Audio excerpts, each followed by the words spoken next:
नमस्कार दोस्तों, स्वागत है आपसी ऑनलाइन अड्डा फर्स्ट स्टडी चैनल पर। फिर से दोस्तों आप के बीच आज 69,000 को लेकर, जैसा कि दोस्तों आप को 69,000 कट ऑफ मुद्दे को लेकर सुप्रीम कोर्ट के अंदर दोस्तों सुनवाई हो रही है। पल पल की अपडेट दोस्तों आप को ऑनलाइन अड्डा फर्स्ट स्टडी चैनल के माध्यम से दी जा रही वीडियोज़ के माध्यम से, लाइव के माध्यम से। तो वीडियो को लाइक शेयर करना बिल्कुल ना भूलें और साथ में चैनल को सब्सक्राइब कर लें, बेल आइकन को दबा लें, जिससे कि आपको लेटेस्ट वीडियोज नोटिफिकेशन मिलते हैं। तो जैसा कि दोस्तों आप को था, सुप्रीम कोर्ट के अंदर मैंने कई बार आपको बताया था कि 69,000 कट ऑफ मुद्दे की अंतिम सुनवाई हो सकती है। पहले जज साहब की तरफ से कहा भी गया था, लेकिन दोस्तों ऐसा हमें देखने के लिए नहीं मिला। तो आज की जब सुनवाई प्रारंभ होती, जज साहब की तरफ से स्पष्ट कर दिया गया कि आज ही जो कट ऑफ मुद्दा है फाइनल कर दिया जाएगा, आज ही हम निस्तारण करेंगे। तो ऐसे में दोस्तों अगर देखा जाए, जज साहब की तरफ से हर बार ऐसा कहा तो जा रहा है, लेकिन आज हमें ऐसा देखने के लिए मिल भी रहा है। मिलने का मतलब दोस्तों पहले बताना चाहूँगा कि न्यायालय से दोस्तों आज ही आपको जो खुशखबरी मिल सकती है। खुशखबरी का मतलब ये कि ऑर्डर रिजर्व हो सकता है। बार बार जो तारीखों को लेकर अभ्यर्थी परेशान होते हैं, कॉजेस और साथ में केस स्टेटस को लेकर, हो सकता है दोस्तों आज ही आपका जो इंतजार है वो समाप्त हो जाएगा। तो कट ऑफ 60-65 को लेकर दोस्तों फाइनल सुनवाई आपको देखने के लिए मिल रही है। ऐसे में दोस्तों अगर बात करें, वकील साहबों को यहाँ पे जितना समय दिया गया, अभी तक किसी को 10 मिनट, किसी को 15 मिनट का समय देखने को मिला है। जज साहब ने यहाँ टाइम बाउंड भी किया गया, 2:45 तक सिर्फ शिक्षा मित्र बहस करेंगे, उसके बाद में सरकार को बोलने का मौका मिलेगा। तो मतलब दोस्तों आप सभी चीज़ों को समझ सकते हैं कि आज ही मामला फाइनल होने की प्रबल संभावना है। बाकी दोस्तों अगर बात करें कोर्ट रूम के अंदर अभी क्या क्या चल रहा है, इसको लेकर हम बात करते हैं। तो अब हम बात करें दोस्तों आज की सुनवाई को लेकर। जैसा कि दोस्तों मैंने आप सभी को बताया था कि आज आपको काफ़ी महत्वपूर्ण सुनवाई देखने को मिलेगी, लेकिन जैसा कि मैंने आपको स्टार्टिंग में बता दिया है और इससे पहले भी दोस्तों हमने कई बार आप सभी को समझाया था कि जज साहब की तरफ से लगातार ऐसा कहा जाता है कि इस मुद्दे को जल्दी से जल्दी निस्तारण किया जाएगा। आज भी सुनवाई जब प्रारंभ हुई, उनकी तरफ से कहा गया कि इस मामले को जल्दी निस्तारण होगा। और साथ में जैसा कि मैंने आपको बता दिया है कि 2:45 तक का समय दिया गया शिक्षा मित्रों को। मैंने सुबह की वीडियो के अंदर भी आप सभी को कहा था कि ऐसा हो सकता है कि जज साहब चाहें तो सुप्रीम कोर्ट के अंदर, हमने कई बार देखा भी है कि टाइम बाउंड कर दिया जाता है कि भाई इतने समय के अंदर मामला निस्तारण कर दिया जाएगा, जैसा कि राम मंदिर के मामले के अंदर देखा था। हालांकि मुद्दा बहुत बड़ा था, लेकिन 69,000 मुद्दा भी काफ़ी बड़ा है अगर हम बात करें बेरोजगारों के मामलों से। तो ऐसे में दोस्तों यहाँ पे आपको देखने के लिए मिला है, उनकी तरफ से स्पष्ट कर दिया गया कि इस मामले को ज़्यादा समय नहीं दिया जाएगा। तो शिक्षा मित्र वकीलों की तरफ से आज जितनी भी बहस हुई है, उसके अंदर काफ़ी ज़्यादा कम समय आपको देखने के लिए मिला है। जब से दोस्तों अगर बात करें 2:45 की बात की जज साहब की तरफ से, तो ऐसे में यहाँ पर जो मामला अगर देखा जाए, जज साहबों की तरफ से जब ये कहा गया है, तो वकीलों की तरफ से काफ़ी कम समय भी लिया जा रहा है। ऐसा दोस्तों आपको देखने के लिए मिलेगा। तो अभी तक दोस्तों क्या क्या हो, मैं आप सभी को सारे पॉइंट बता देना चाहता हूँ। जैसा कि दोस्तों आप सभी को पता है कि पिछली सुनवाई के अंदर पीएस पटवालिया सर की तरफ से बहस की गई थी बीएड को लेकर। सुनवाई लगभग दोस्तों वहीं से आपको शुरू देखने के लिए मिली है। मतलब पीएस पटवालिया सर ने बहस आरंभ की, जहाँ पे दोस्तों अगर बात की बीएड के संशोधन को लेकर, बीएड की दोस्तों अपेंडिक्स को लेकर बहस की गई। लगातार दोस्तों यहाँ पे जो मांगे वो की गई कि बीएड को यहाँ से बाहर किया जाए।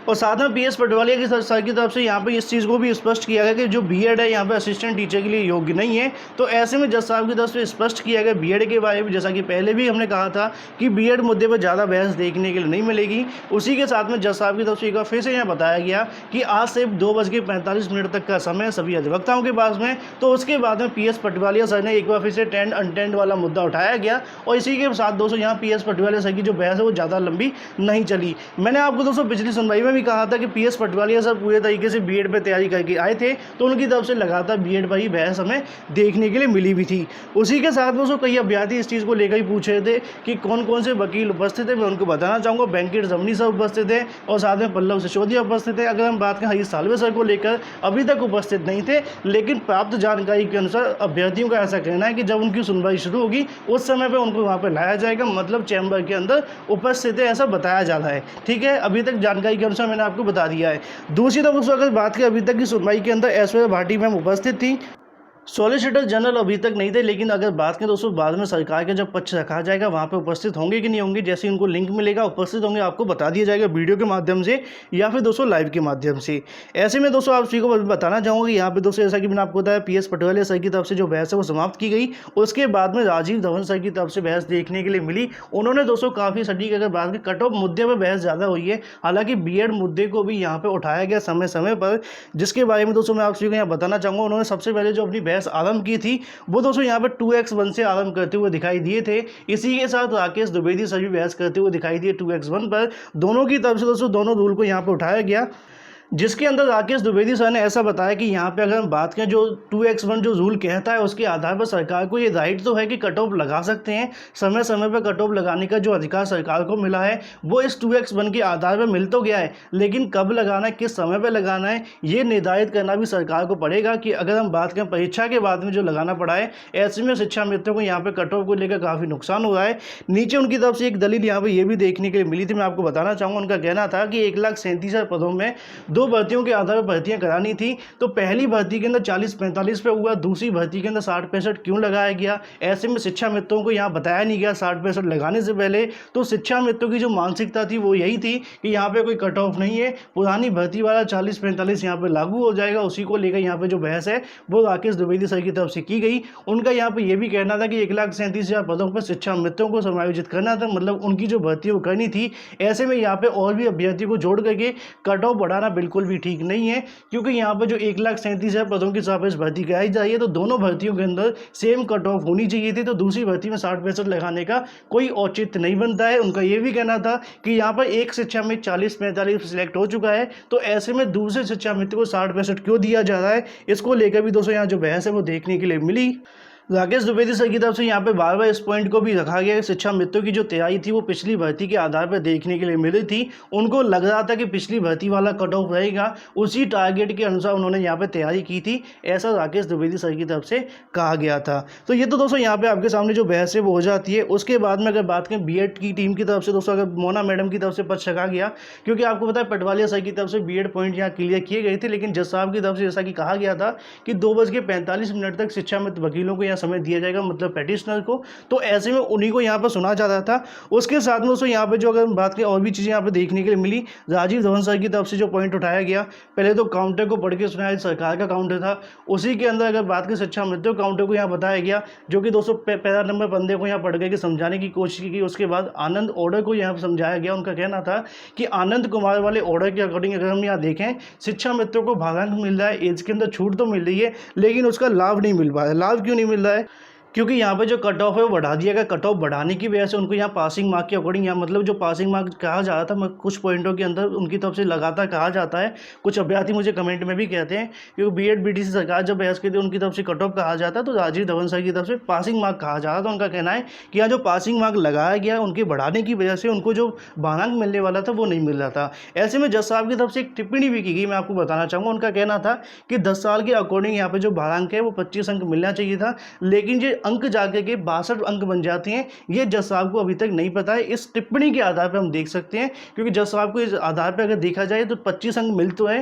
राजीव धवन सर ने कहा भी है, इस पॉइंट को समझाया भी है कि 2.5 के अकॉर्डिंग मिलने चाहिए थे पर ईयर के अकॉर्डिंग। उन्होंने कहा कि हाँ ठीक है 25 अंक मिलने चाहिए थे, तो ऐसे में वो सबको मिल रहे हैं, ठीक है, लेकिन उनका कहना था कि यहाँ पे लाभ नहीं मिल रहा। लेकिन मैं एक पॉइंट यहाँ ऐड करना चाहूँगा कि जज साहब की तरफ से ये तो कहा गया है कि 25 अंक मिलने चाहिए थे, लेकिन उनको ये नहीं पता है कि 69,000 के अंदर 62.5 भी बन रहा है। इसको लेकर यहाँ पे सरकार की तरफ से या फिर बीएड बीटीसी वकीलों की तरफ से बहस होनी चाहिए।